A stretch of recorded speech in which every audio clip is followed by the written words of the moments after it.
Hello guys, welcome to the first ever Dreamcast Junkyard's video game book club. Now joining me on the podium today, my first co-presenter is James, Mr. Agile Harvey himself. Hello James. Hello. And then joining us in third place, but by no means third in our hearts, it is Mike. Now, as I said, this is the first ever one. Nothing says going forward or starting like you mean to go forward by starting with the wrong clip. I'm back, people. You barely saw me in 2020, but here I am. Everyone was like, oh, I was hoping Tom was going to be hosting this or Andrew or one of the other ones, but it's not. It's me. How are we, guys? I'm going to start with James, who's top of my screen. I am very good, thank you, mate. I am pleased to be here discussing the game that I've been playing, and I even got a VMU with some batteries so I could sample the beautiful mini games that were on offer from Sega GT. So you are such a show off. I know. So then, bottom of my screen, probably bottom of your screen. Do you have anything to hold up for us, Mike? Oh yeah, why not? Why not? Let's oh yeah, Mike with his 8 million copies. Yeah. Talking of showing off, here we go. So, for the audio listeners, Mike is now showing his 10 different regional variations of Sega GT from various small locations. Yeah. Now, Around the Water Cooler has hit us with bonjour. So bonjour to you. Mike, do any of those variants you have French, Canadian, or just French language staple packs like some of the other games have? Don't think so, no. I don't think there's an American version of Sega GT, a Canadian, release of Sega GT. As far as I know, it's not. It's like the only person I could kick to that would possibly have that knowledge anyway, or even know what I was talking about. They didn't describe it very well. So hello to our viewers, our listeners. This is hopefully going out various places. We've got the link in the Discord, which is going great. If you're not on there, it's a great community that's going up. We're on Twitch. We're on YouTube. We're on Twitter. We finally decided to get with the times and get with 2020 by doing what most other sites were doing 4 years ago. So we are here today then to talk about Sega GT Club. We're going to be having one of these roundtable discussions. I say roundtable. Everyone's sat at a square desk, no doubt. At least once a month, we'll maybe kick up some more. So anything that you want to share with us about this game, we've been pushing out a few links and a few challenges.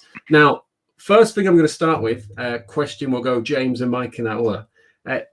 Did either of you own this in contemporary times?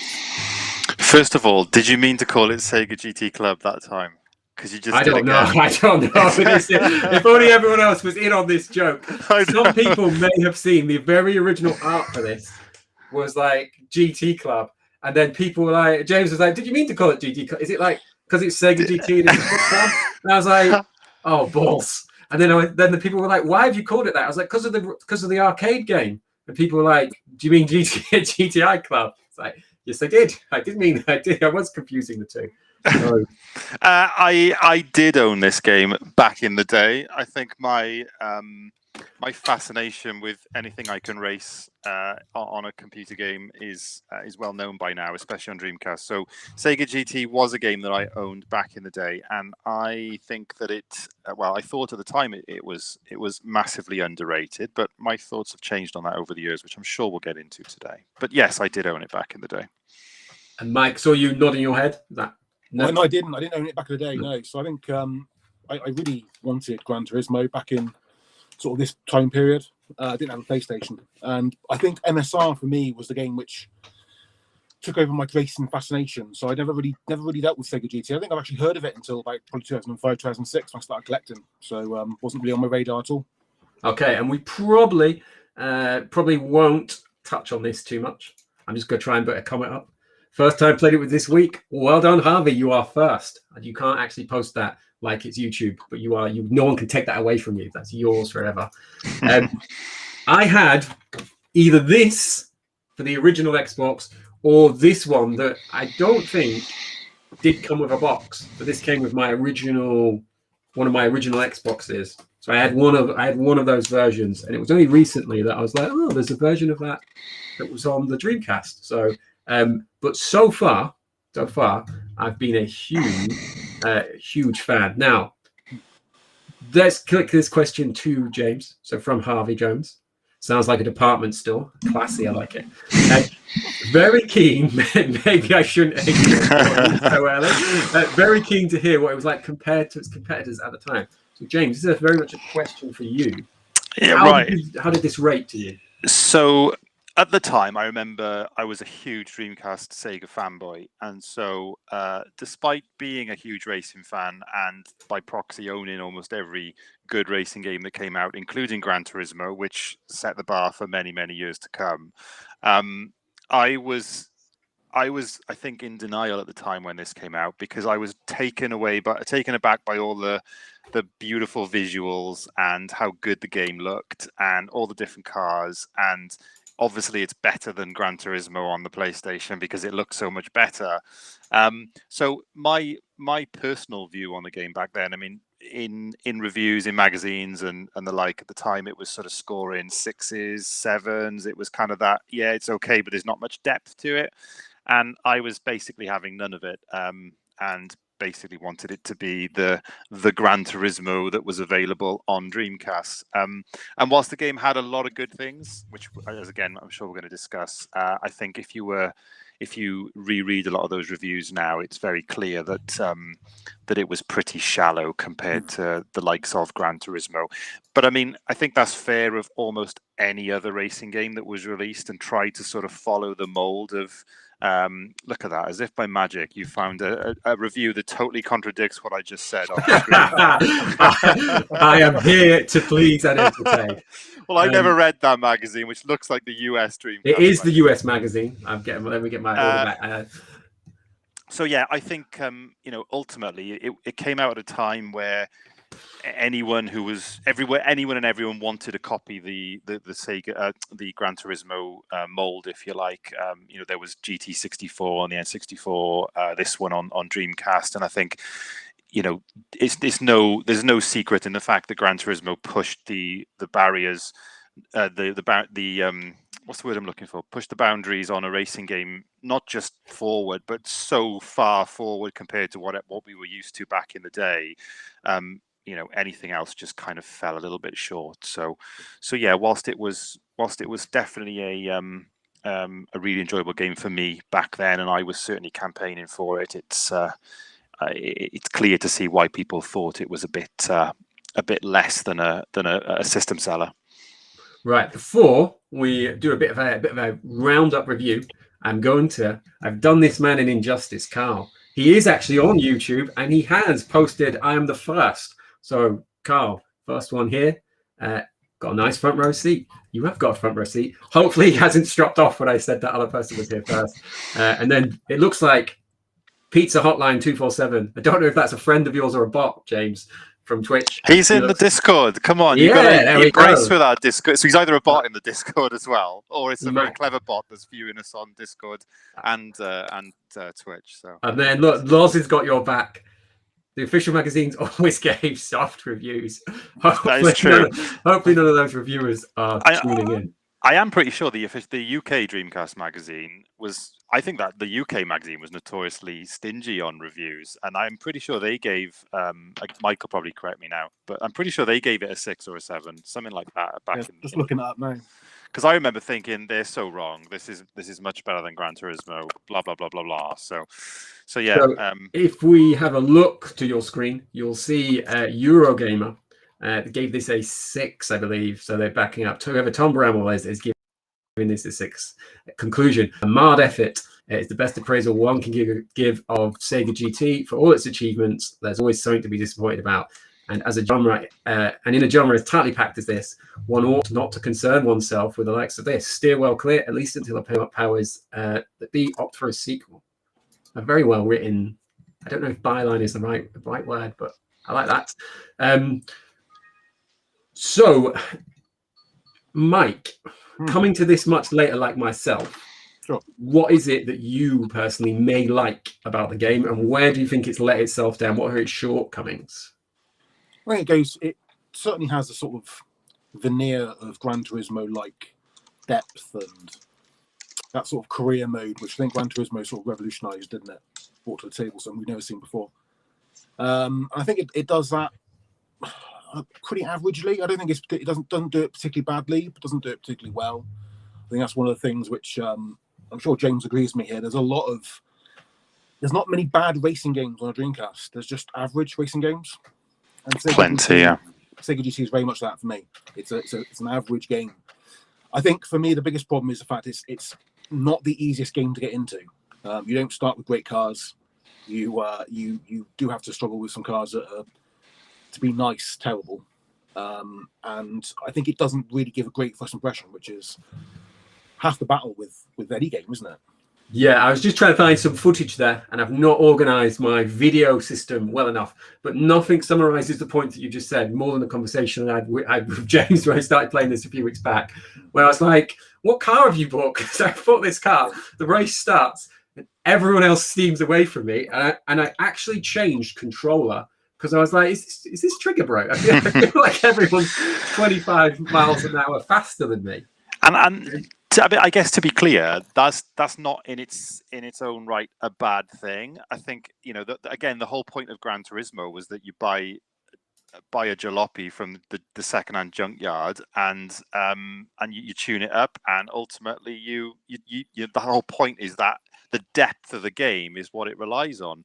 The problem with Sega GT is it kind of opens the door and teases you to all this depth that lies within. And once you get into it, you find that it's actually quite shallow and there's nowhere near as much depth that it should have for what it tries to do by kind of luring you in with this whole, you're just at the very beginning and it's going to be tough from here on in.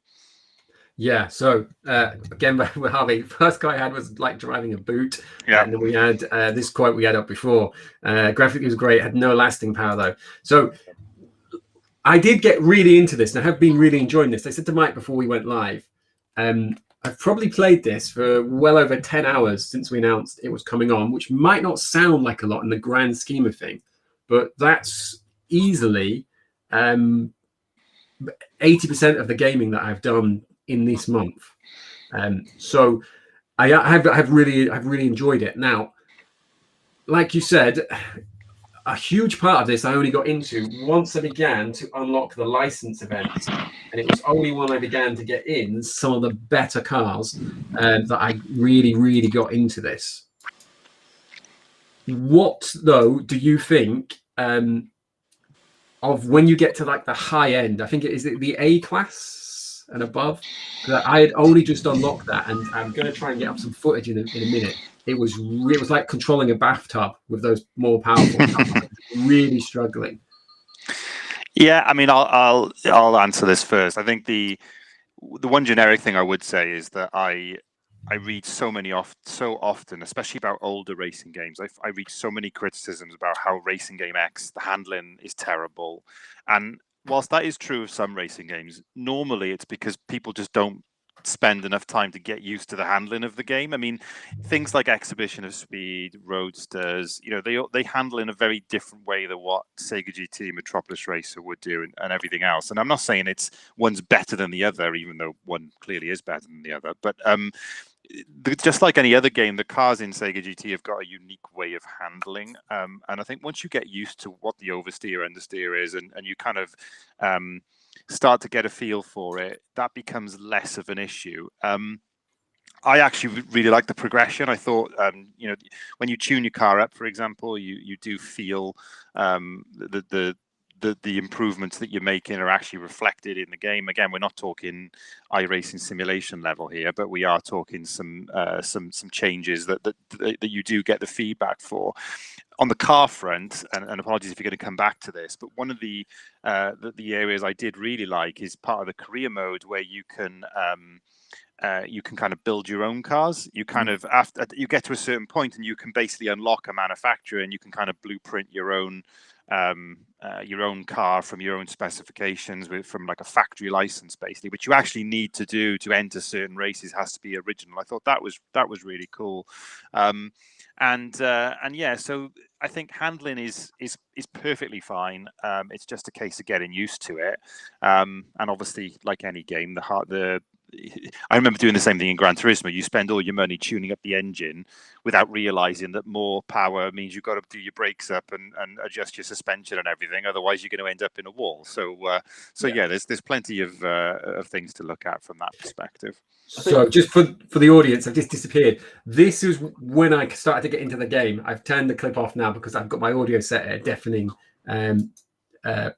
volume. But unlocking that kind of those licensed cars was when I was like, wow, I'm really, really enjoying this. I've not, just so to get your thoughts on it, Mike, you can jump in on this as well. So to cut you off there. One of the things I liked about this, though, in its kind of lack of depth, is not being a car head. When I was looking at play Gran Turismo, especially as a 17, 18-year-old kid, I wouldn't understand a lot of the upgrade routes, the upgrade paths. Whereas I did like with this, it was very much click through. Do you want to upgrade this one? Sports, is it like street sports racing? So there was a real hierarchy there of me knowing this one. Do you think that kind of it almost feels like a mobile game, the kind of lack of depth of you've done better, here's an upgrade, your car goes slightly faster. Do you think that could be more appealing to losers like myself? You asking me because I'm the only non-loser in the group, or? Yeah. So I know from speaking to Mike a lot that he's a bus guy. Bus guy, yeah. He's probably in the same demographic as me. I suspect there was definitely an element of that. I think they, Sega, especially this era, they were super. You think about Sega games from the late '90s, early 2000s, and it's Crazy Taxi, right? It's Scud Race. It's stuff that is quick to pick up and play. And I suspect there was definitely an element here of trying to appease to both people that wanted to upgrade their PlayStation to a Dreamcast, and so needed to sort of pretend there was some depth there, but also they wanted to make it a bit more user-friendly, should we say, perhaps, that would attract the traditional Sega arcade kind of crowd, maybe. Yeah, very much so. Mike, I've got something for you, okay? I say I've got something for you. I really wished I'd got this set up before I launched that. It would have been so smooth had I got that set up. Now, why do you think this game has gone from, here we go. It's so annoying that you have to click that and then click this. What do you think has caused this game to drop in the poll that you have been heavily involved with? I feel like I'm blaming you there. But yeah, well, it's my fault, isn't it? But basically, blame me for everything. It's fine. I think it's one of those games where the appeal of it was a bit like MSR, I suppose, as well. The appeal was the broadness and the new experience. And I think since then games have come, and I think in the genre, I mean, if you look at something like a shooter, straight below that, of course, one of the Giga Wings. I mean, that you can't really do much different with the genre, so it's always going to appeal to people in the same way. Whereas something like Sega GT, I mean, there's been 20 years of games that have improved.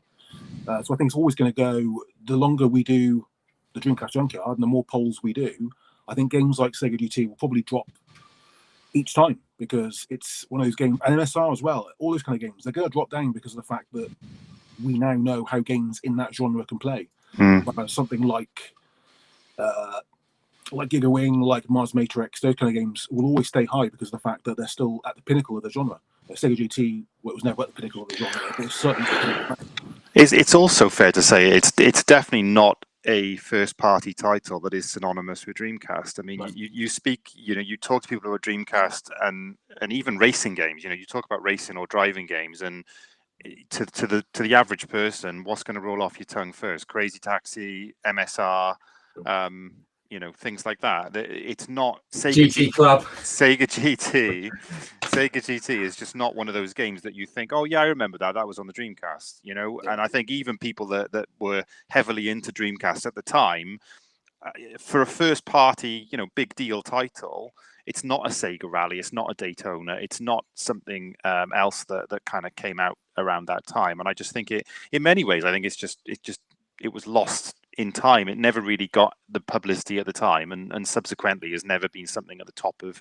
I must admit, I forget about it from time to time, and then even when you did the book club, it was like a great excuse to go back to it and play it, and realize that it is one of those games that falls under the category of just sort of has been done a disservice over the years, I guess. So, question there from Harvey. So, how much did everyone play this game? Mike, I know you've been struggling. How many? What have you got in? Just a little bit of a play today? Well, I had a little bit of play the other day and a little bit today. So I think about 2 hours, probably 2 hours. Was that on the Brazilian version or No, that was on the Taiwanese version. It was the Cantonese and Mandarin. What about yourself, Jade? I feel like you've got really into this. Yeah, so I mean, it was good timing when you mentioned it initially. I think, when did we talk about it originally? 3 weeks ago or so. Yeah. And I was actually in the middle of writing about it for the book that I'm publishing this year. And so it was just good timing. And I must have put probably close to 20 hours in over the last couple of weeks. I've sort of stopped playing it a bit over the last week or so, but initially it was. I put a lot of time. As I said, I was even playing the VMU games that come with the game, and to prove that I've got a VMU with working batteries, I just want to prove that there in front. It doesn't make a beep when I plug it in my controller either, which is always nice. So yeah, quite a lot of time. So just before we move on, if you are watching this audio only, think about going and checking out the Dreamcast Junkyard, where you can see the A to Z of Dreamcast racing games from our very own James Harvey. So there's an article about that up there. We'll touch on that at the end, but give you a chance. But I can see Daytona on there. And so just as a side tangent, because I'm always trying to sow chaos, got this question from Holiday. Ask Mike if this is better than Daytona. Is it better than Daytona? Yes, because I hate Daytona. Good answer. Now, for the steal, for James, ask James if this is better than Spirit Speed. No, it's not. He had it to add. It's not. Silly question. Whoever that is who asked that question, get him off the chat. I don't think I can ban people from here, but as soon as we get out, I'll make sure that person gets blocked. So we were just having a look at a couple of the things to do with the game, talking about the graphics. You mentioned the VMU there. Can you guys? I know you've played it specifically. Mike, have you played this? The VMU. The VMU game. Yes. Yeah.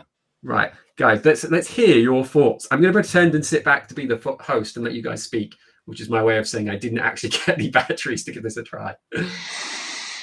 Disappointingly, I've deleted it now because I was going to show you some of the stuff that was on here, but it takes up like a whole VMU, and I was like, yeah, I need that space back now, thanks, because I've only got about 300 of them. Okay, so it's hard to criticize really, because as basic as the games were on the VMU, it was still bloody cool back then to be able to play anything on a VMU. They weren't, or at least the stuff that I played, because I know there's there's a European version of the games and a Japanese and a American version. The European and the Japanese are the same, I think. I don't know the ins and outs of it, but the version I played was basically like a bit of a idle money maker. So you literally just sit down, and the idea is you do loads of jobs, and by doing jobs, you literally just press a button on the VMU, and you get a nice little LCD stick man doing a job, like doing some cleaning or doing some road works and stuff, and then you get paid at the end of it, and it uses stamina. But it's a really a good way of making money. And we were laughing because, Kev, you were saying when we first started playing, oh, it's really hard to make money on this, and I was like, man, I just made 100k from just like pressing A while I was watching some dross on the telly. But so the game, I mean, the gameplay is a loose word. There's no gameplay really, but you know, the mechanic is really cool. And ultimately, as with most of the stuff on the VMU, if the batteries lasted more than 5 minutes, it would have been really cool to take this to school or take this to work. It sounds like a capitalist Tamagotchi. It pretty much is. I mean, that's pretty much the scope of most VMU mini games, right? But to finish what I was saying, I really like the fact that you can earn stuff on here that ultimately, when you get home from your tough day at school, you plug it in and you are now a millionaire in the game, and you can drive around in a Supra or something for the rest of the evening. I think that's really cool. It's like taking it to school. Like, hold on, Mr. Johnson. I don't care about trigonometry. If I don't get 160,000 coins, I'm never going to be able to buy that Dodge. I've got to drive that boot around for another 2 weeks. I think it's very easy to dismiss it, isn't it, in 2021, because of the fact it is so simple. But I mean, back in 1999, 2000, this was, this is high tech, state of the art things for us. None of us had the ability to sort of take a game with us. It's okay now with a Switch and cloud saves and everything, but at the time, apart from taking a memory card around someone's house, you couldn't really interact with the game outside of just playing the game on that time. So even though it's not the greatest of experiences, it's basically sort of very similar to Sonic Adventure VMU game. It's just one of those cool little extras Dreamcast has. So this again might be a question for James. I noticed in the menus there is car trading. So I guess that would be to trade cars between you and your friends. Would there be an option to race a car from your save against someone else's? Yeah, much like Gran Turismo, that was one of the main attractions, I think, for the multiplayer, was that you could obviously have your career mode. You've got all your boy racered up versions of all your cars. You've got your neon lights, your spinning alloys, and everything else. And then you can basically load up your garage and play it against your friends. When you go over their house or whatever. The VMU game, the VMU actually allows you to trade cars from one to the other. And if you're sneaky like me, there's actually a bit of a way you can do that to just duplicate your cars, which means you can make lots of money that way as well. So yeah, I would have been well into that. I used to love that on not only Grand Theft Auto, but like the PES Master League, taking your Master League team over, playing the save from your house in someone else's. To kind of end those disputes. So I don't know if you can see that. So this is from the manual. So there is actually a little racing mini game as well that I didn't get around to playing, but this is from the one of the versions of the mini game that you can download. So there was a bit of a primitive racing game as well that you could do, which is pretty cool. Excellent. I like that. So I'm just going to cut just for a second. I'm just going to cut to some more footage. So if you bear with us, guys. I think this is a very, very pretty game. I was really impressed when I was getting around to playing this. I particularly liked this type of thing.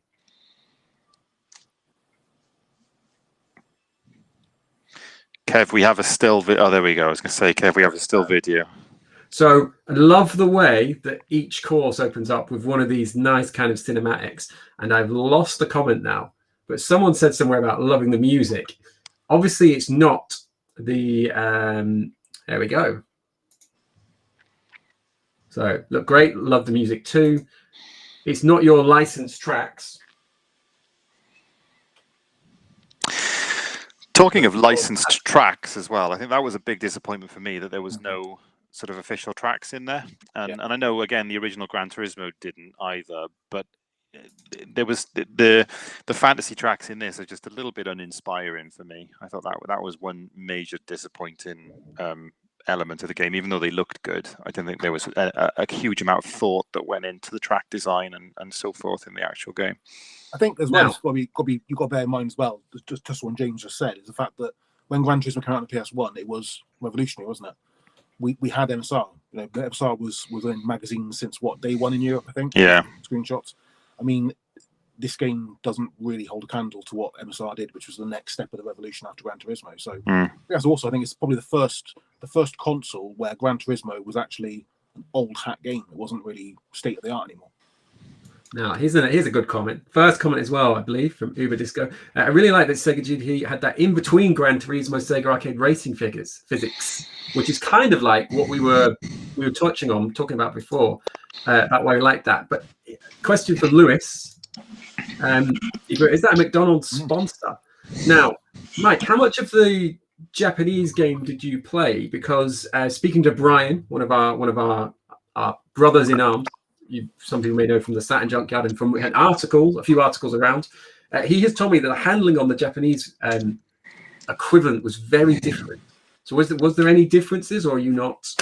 Yeah, so I had a very quick go on it earlier on today, and you said to me about the fact that Brian had said this. I couldn't tell a massive amount of difference, to be honest with you, on the extra class at least. When I started going up, I started realising it was a little bit. I suppose it's a little less smooth. But I wouldn't say it's a massive difference. Maybe it's just me not remembering the game. I played that one before the European version today, so maybe I just didn't remember it properly. But I couldn't tell a massive amount of difference. So comment on screen, especially for the audio listeners. Great car models, but I didn't like the way the vehicles had opaque windows and there's no cockpit view with modelled car interiors, which they'd never get away with now in this type of game. Yeah, we'd all be on Twitter moaning, "Where's the modelled cockpit view? This is a disgrace. My granddad didn't fight in the war for you to leave out the cockpit view." Interestingly, though, there is no way of rear view camera mode from. I like to play outside the car third-person view, but I was finding myself having to click in on straights or finishes just to make sure no one was going to try and me. So there are a few. The other disappointing thing about the car models was that they did look really good, and there was a lot of variety with different manufacturers, which is obviously again really good.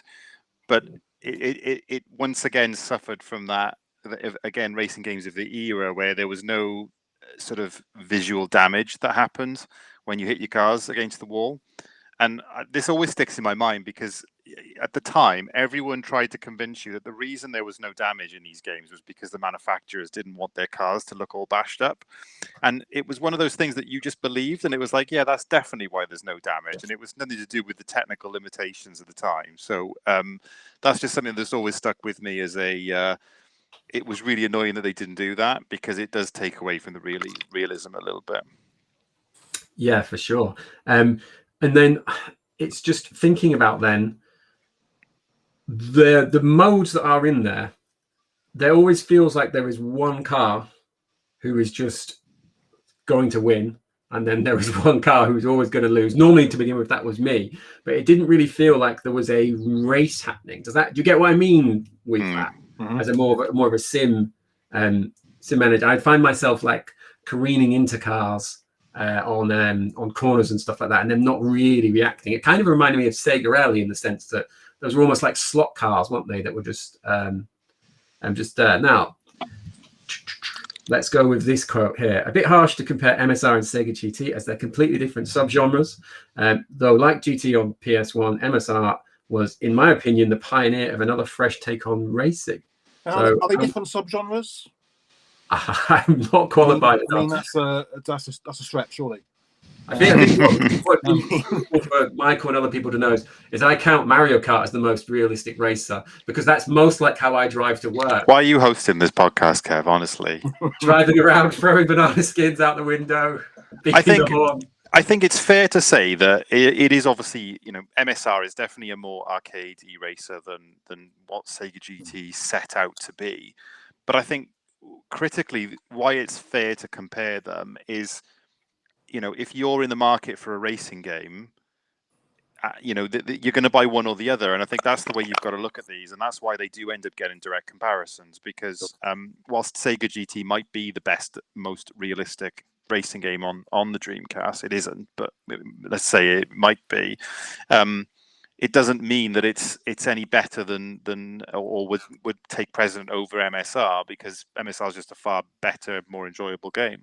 Yeah. So I think. Go on, Mike. You've got to bear in mind as well is that everyone always says about the fact that the game doesn't feel right handling wise, or it's for people who want to drive cars like they are in real life and things. You've got to bear in mind when Dreamcast came out, the average age of gamers who bought Dreamcast were quite young. Most of them hadn't experienced driving cars, so therefore it's not about how real life like it is. It's about how it plays. It doesn't matter if it's classed itself as a simulation, an arcade game, or an arcade sim mix. If the game's not fun to play, that's the ultimate thing. That's why games get sold. So I think that whilst yes, there is you could say it's not the same type of game as other races on the Dreamcast. I don't think it really matters. I don't think we were down far enough in terms of down the road of how games work. I mean, people still think Gran Turismo is a sim racing game now. Yeah, it is the real driving simulation, Mike. Exactly. People think that's a simulation game. And unless you were sort of playing as PC racing games, there's not really been anything on consoles which have been that similar. There has been a few now in the year since Dreamcast, but I think the gameplay is always most important for games. And if the gameplay isn't done right, and if the gameplay isn't hitting you immediately, then most people will not invest the time in the game. I know that obviously, James's point earlier on was the fact that people don't put the time into it, and that's what they dismiss it for. I completely agree with that, but it's Sega, it's a Sega console. People didn't buy Sega machines to experience that kind of game. And further to your point, Mike, if that's not the audience you're going after with something like this, then you have to have the substance behind it when it does take a long time to get in. And the reason people are going to get annoyed with this is that they jump in at the beginning, they get a really bad car. It takes a lot of effort to redo races, to build up your coin stack, to buy more cars, to tune them up. And if people are not in the game for that, then they're going to be gone straight away. But when the people like me who love that sort of depth, when we get into it and realize that actually once you break the surface, there's not actually a lot of depth there, I think then it tries to satisfy both parties, but in reality falls short of both. Yeah. So good comment on this. So it's foundation of what I'd call a Simcade. So I like that term. I was desperately trying to see if I could reach this Indiana Jones style, and I can't. We did, of course, have Gran Turismo on the beloved Dreamcast. If you had Dreamcast, which we've covered on the site, which looks really good. Obviously, it has a few controller quirks. But that brings me to a question I've just thought of. I was going to ask you before. When you guys play this, are you D-pad or are you thumbstick? I mean, anyone who uses a D-pad for anything other than a fighting game is a crazy person, surely. I'm going to go to Mike first. I'd stick, yeah. I mean, see, I could. Maybe it's my lack of race brain, but I couldn't control it with the stick at all. I had to go to the. It was a bit like steering a ship for me in like Pirates Gold. Very small incremental turns, ages before you want to turn, was the way I found. Was how I managed to find some success with this and start winning a few races and winning a few of those licenses. I had another question I wanted to put up. Playing just as a complete off topic, playing Virtua Striker is enough to put anyone off using the D-pad on the Dreamcast controller for life, to be fair. So not a question, just a statement. Petition to keep Kev as host. Motion granted, Lewis. You'll be good. That will be staying. Only because I'm the only person who knows the login. Go on, Mike. D-pads on games, Dreamcast is weird, actually. I was thinking about this the other day. There's a few games I play on Dreamcast where I use D-pad. No other console I've ever done that. But I think with Tony Hawk's 2, when I played the remake of Tony Hawk's 1 and 2, I couldn't get into the game because of the fact you had to use analog stick, and I just realised I've always been playing Tony Hawk's 2 with D-pad, which is just odd. It doesn't help that the D-pad on the Dreamcast controller is horrendous. Yeah. Now, force feedback DC wheel would have been godlike. Have either of you tried this with the wheel? I'm going to imagine because of its lack of sim, it's probably not an ideal fit. I after investing multiple let's say a large sum of money in a professional sim racing rig, the thought of playing on a plastic Dreamcast wheel of any racing game makes me sob. So no, I have not tried any Dreamcast game with a racing wheel. There we are. So as I said, I found the D-pad quite useful for tiny turns, stick for the rest. Like I said, ship controls. So lastly then, because we're getting near that end, I want to leave you wanting more. Let me just cut to, because I should have done this before. Let me just cut to, everyone knows that I was the real writer of this guide, but we're going to allow Mike to think that he wrote this still. Desperate stalling, cut to the wrong thing. Mike, then, in your guide, I'm just going to read this off the screen. Okay. You've said Sony's release of Gran Turismo changed the racing game landscape, and this was Sega's response, boasting an impressive lineup, more than 120 licensed cars.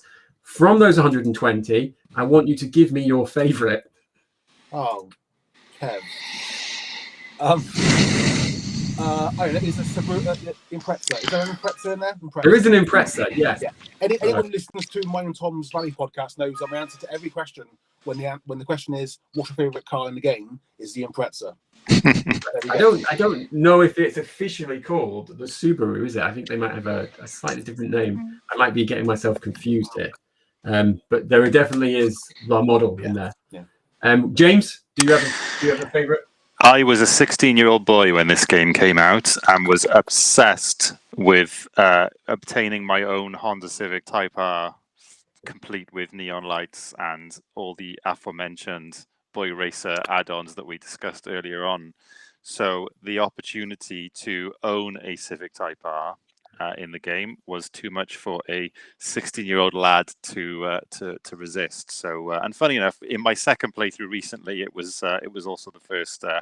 I think it's a B class or something, or C class, whatever it was. But the first car that I bought, and subsequently made it look like it would appear at your local Tesco car park at 2 o'clock in the morning. Right. Okay. And then I'm going to finish with a last question that you can answer as a combined pair, regardless of whether. Well, okay, that's a very bad start. If you don't own this game, or if you own it and you've never played it, why should you play it if you're watching or listening to this stream? That's a good question. Final closing thoughts. Whilst you're doing that, I'm going to put up some eBay prices. It can be had for between £6 and £15. So £6 auction, about 15 buy it now, depending on your preference. That's my answer to why you should try the game for, really. I mean, it's great value for money, isn't it? I mean, even if it's not the most deep game in the world and it's not the most exciting game in the world, for the amount of money it costs you, especially for nowadays, when most people don't even buy games, they just download it onto GD. How do you pronounce that? GD Emu. GD Emu, yeah, cool. I say that out loud. Well, I say that. That's how I pronounce it in my head. Everyone's pointing their screen, calling me an idiot right now. I'm going to call it the ostrich from now on. So they're on the ostrich. You can download whatever. The ostrich. There we go. I mean, branding. It's just worth it. I mean, it's not the most exciting thing in the world, but you know what? It's passable. Passable. It's passable. I'm going to put that on my dating profile, I think. I think it's worth playing because it's a nice step back into how far we've come in the genre. I think, you look, even if you put the hardcore simulation stuff to one side nowadays, you look at the Forza Motorsports I saw someone mention in chat earlier, you look at even Gran Turismo Sport these days, they aren't simulators at all. They are kind of meant for that more realistic but still enjoyable sort of gameplay. It is nice to step back and look at how different it was back 20 years ago, and how far we've come since then. And generally speaking, you'll have a good time playing it. It's bold, it's colorful, it looks really nice. Despite what we've said, it's not difficult to pick up and play. You won't win your races, but it's easy to actually control things and to finish in the top 5 of 5 runners. And so it's definitely worth it. There's a lot more as Mike said earlier, there's a lot of mediocre games on the Dreamcast. There are a few really, really good ones. There's a lot of very underrated games and mediocre games, and a few bad ones. And then there's this one which sits in a category all of its own. And for those listening rather than watching, that was Spirit of Speed. And I just think it's to echo what Mike said. Really, I'd probably give it a bit more credit than it's passable. I think it's good. For its age, but it's certainly not on the same level as something like Le Mans 24 Hour, for example, or Metropolis Street Racer.